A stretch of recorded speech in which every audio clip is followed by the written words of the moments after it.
السلام علیکم۔ نگران وزیر اعظم انوار الحق کاکڑ آزاد کشمیر میں کسی خاص اور پراسرار مشن پر ہے۔ ان کا یہ دورہ بالکل مقبوضہ کشمیر کے حوالے سے بھارتی سپریم کورٹ کے فیصلے کے چند ہی دن بعد ہوا۔ سپریم کورٹ کے اس فیصلے میں جہاں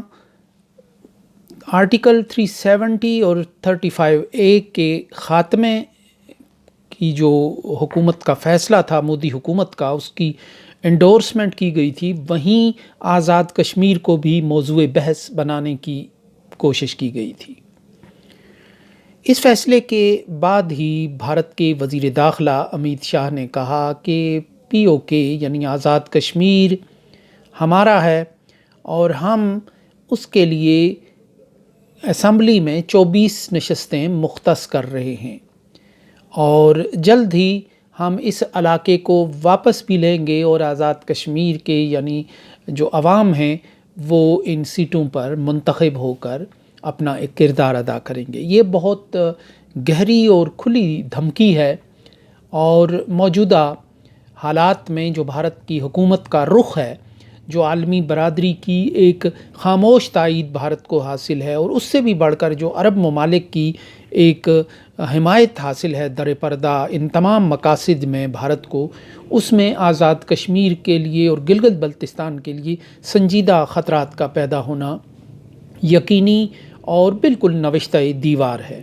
اور اس بھارت کی اس منظم اور مربوط حکمت عملی کا مقابلہ کرنے کی کوئی منظم کوشش پاکستان کی طرف سے ابھی تک سامنے نہیں آ رہی۔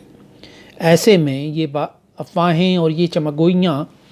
بہت زور و شور سے جاری ہیں کہ حکومت پاکستان عجلت میں اور عالم بوکھلاہٹ میں جوابی حکمت عملی کے طور پر آزاد کشمیر کا جغرافیائی وجود تحلیل کرنا چاہتی ہے، تاکہ بھارت جس علاقے پر اپنا قانونی، آئینی اور تاریخی دعویٰ رکھتا ہے اور جس کو ہتھیانے کے لیے وہ اب اگلی حکمت عملی اختیار کرے گا، اس علاقے کا کوئی وجود رہے، نہ اس کا کوئی نام و نشان باقی رہے۔ کیا یہ درست حکمت عملی ہے؟ یہ سوال بہت اہم ہے آج کے ماحول میں۔ سچ تو یہ ہے کہ سری نگر تو ہمارے ہاتھ میں اتنا ہی تھا کہ اس کا مسئلہ ہمارے پاس تھا، زمین اور آبادی پہلے ہی بھارت کے تسلط میں تھی، مگر اب بھارت جس تیزی سے یک طرفہ اقدامات اٹھا رہا ہے، اسے دیکھ کر لگتا ہے کہ وہ مسئلہ بھی پاکستان کے ہاتھ سے چھین لے گا۔ بھارت چونکہ مضبوط ہوتی ہوئی معیشت ہے اور چین کے مقابلے کے لیے امریکہ کی ضرورت بھی ہے، اس لیے بھارت کے خلاف کسی بھی عالمی دباؤ کی امید اب عبث ہے۔ بھارت اس وقت اپنی معیشت کے ساتھ ساتھ کشمیر پر اپنا کیس مضبوط بنا رہا ہے۔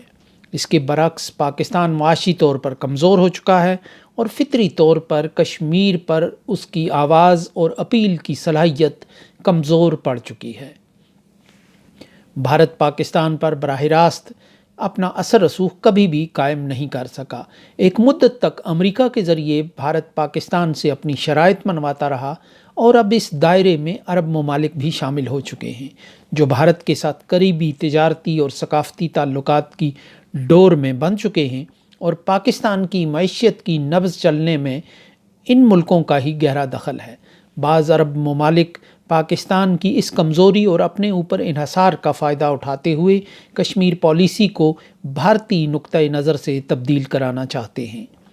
ان مطالبات اور فرمائشوں میں پاکستان کے روایتی موقف یا کشمیریوں کی مزاحمت اور خواہشات کے لیے اس طرح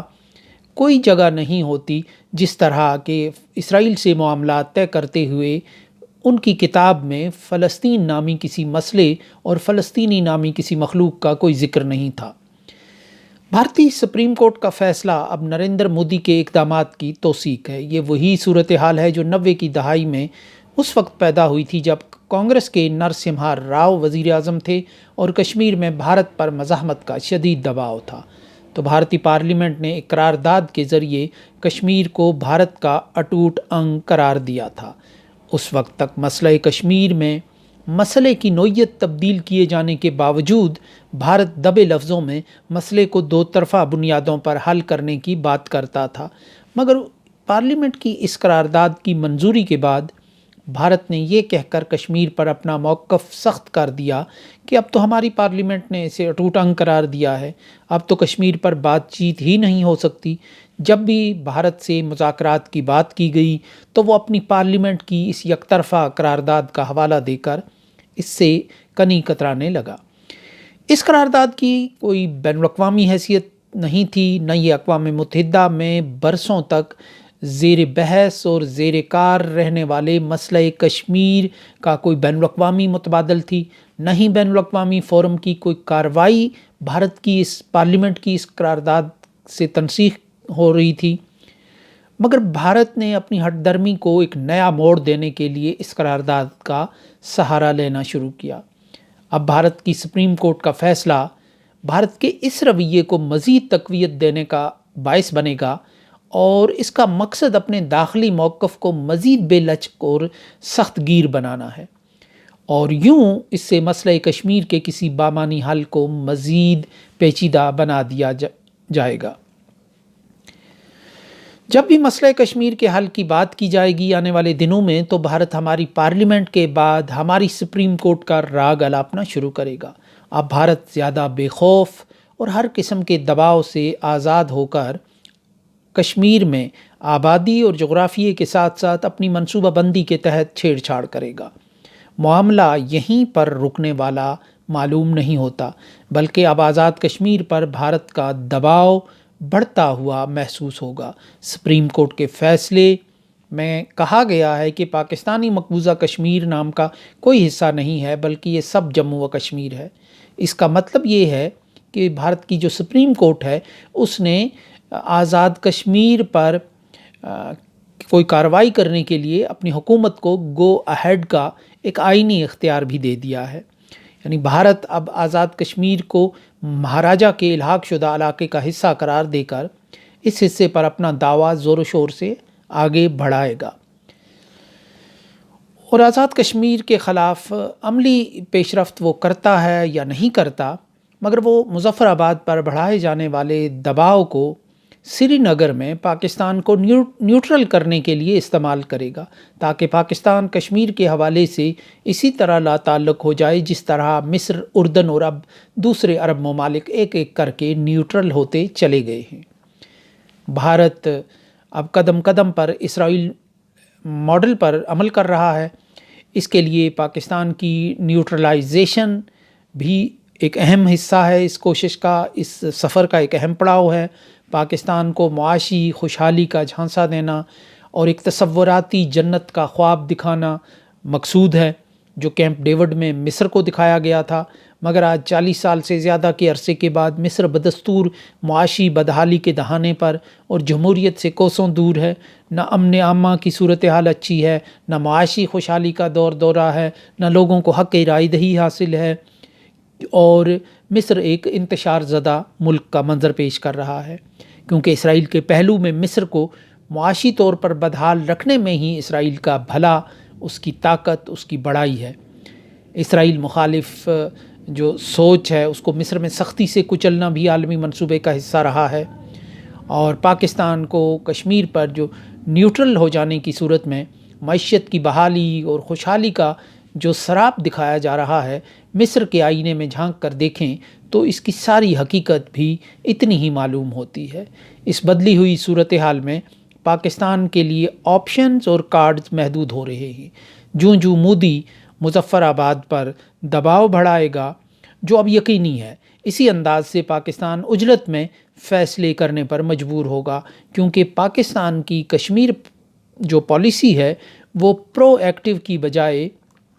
ری ایکٹیو ہے، اور رد عمل پر مبنی پالیسی میں وہ گہرائی اور گیرائی نہیں ہوتی جو اصل پالیسی میں ہوتی ہے، کیونکہ اصل پالیسی بہت سوچ و بچار کے بعد بنتی ہے، اس کے پیچھے گہری منصوبہ بندی ہوتی ہے، وہ اس میں بے پناہ وسائل استعمال ہوتے ہیں، شہد دماغ اس کے پیچھے ہوتے ہیں، اور رد عمل کی پالیسی کا ایک پہلو محض یہ ہوتا ہے کہ وہ آپ نے ایک پالیسی کے رد میں بنائی ہوتی ہے، جذباتیت ہوتی ہے، اس میں گہری منصوبہ بندی نہیں ہوتی ہے، وہ آپ کا فوری ایک رد عمل ہوتا ہے کہ جو آپ نکلنا چاہتے ہیں اس حالات کے، اس بھنور سے۔ تو رد عمل کی پالیسی کا جو حکومت پاکستان ہے اس کا ایک پہلو یہ سامنے آ رہا ہے کہ پاکستان آزاد کشمیر کو کسی ممکنہ بھارتی دعوے کی زد میں آنے سے بچانے کے لیے اس کا جغرافیائی وجود ہی تحلیل کر دے اور اس کا وجود اس انداز سے ختم کر دیا جائے کہ یہ شناخت ہی ممکن نہ رہے کہ ماضی میں کی جو جموں و کشمیر کی حدود کہاں سے شروع ہو کر کہاں ختم ہوتی تھیں۔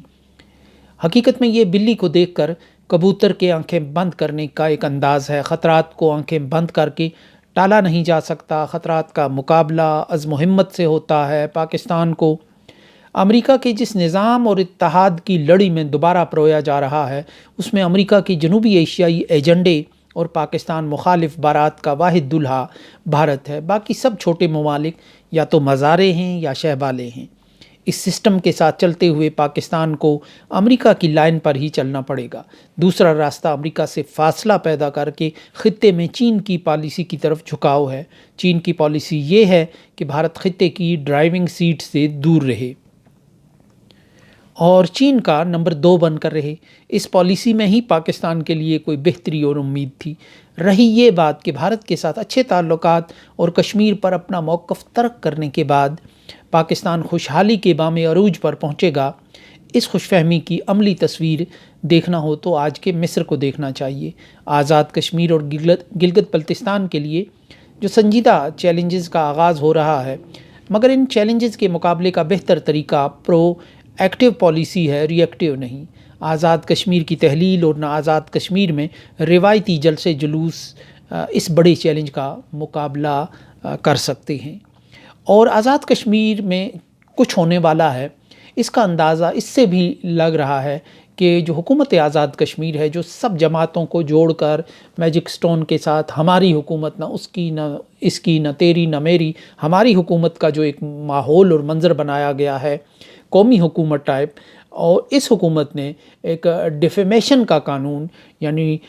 حد کے عزت کا قانون، ڈیفیم کرنے کا جو قانون ہے حکمرانوں کو، بالادست طبقات کو، وہ آزاد کشمیر اسمبلی میں متعارف کرانے کا فیصلہ کیا ہے، جس کے خلاف صحافی احتجاج کر رہے ہیں، صحافتی تنظیمیں، لیکن آزاد کشمیر کی صحافتی تنظیموں میں اب وہ دم خم نہیں رہا۔ مصلحتیں، مجبوریاں اور وقت کے جو تقاضے ہیں، حالات ہیں، وہ بہت زیادہ غالب آ گئے ہیں، اور اس طرح صحافتی تنظیمیں ری ایکشن نہیں دکھا سکتی جس طرح کے آزاد ادارے دکھاتے ہیں۔